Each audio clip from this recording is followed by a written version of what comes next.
Good morning. So here's how we're going to take this splint on and off. Okay, so I have 3 pieces of the Next Care tape. Okay, and I've cut them in strips.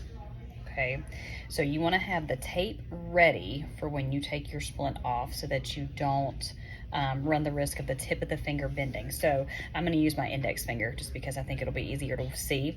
So the finger, I was telling the patient yesterday, it has to either be flat on a surface, or if he picks his hand up and moves around, he's got to make sure he holds the tip of his finger up, because if it bends at all, he's starting over again. So that's why sometimes it's helpful to have some help with this. So I took one piece of my tape, and this is sticky side up. So I've already laid it down because sometimes I fight with it. So I've laid the tape sticky side down, or excuse me, sticky side up. So I'm gonna take my finger, I'm gonna hold on to it, and I'm gonna lay it down on the tape as so. Then I'm going to take my little splint. My splint's actually a little bit short because I just did a quick makeshift one for this video. And I'm going to lay the splint on top of my finger. There's a little hump on the splint, and that goes over the middle joint, and you want the tip of the splint to be in alignment with the tip of the finger. Then you're going to take that tape and lay it down over top.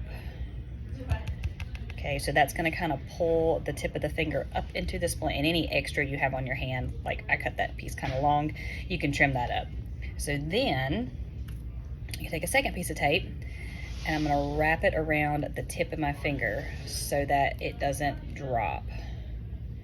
So I'm going to go right around the tip of the finger. And so if you're doing this, if you're the helping hand, you know, you have 2 hands to kind of do this, but if the patient is doing this independently, this is how he would do it. So now the tip of that finger is now secure in the splint. Okay, so the tip of the finger, we don't have to worry about that bending, but now we also need to get that middle joint up into the splint. So we're gonna take a second piece of tape, and right at the line of that joint right there, I'm gonna wrap. Now this tape has some elasticity to it, so you don't want to pull super tight or it's going to be too tight, but you're going to secure that joint. And that's actually a lot of tape, so okay, so now if I trim this extra little piece up off the back of my finger, even though the tape is right there, I can still bend my middle joint a little bit, but the tip of it is still pulled up in the splint. So that's how you put it on. Okay, so it's got the tape that goes all the way around that way, one around the top of the finger so it pulls it up into the splint, and then one around the middle joint. Okay.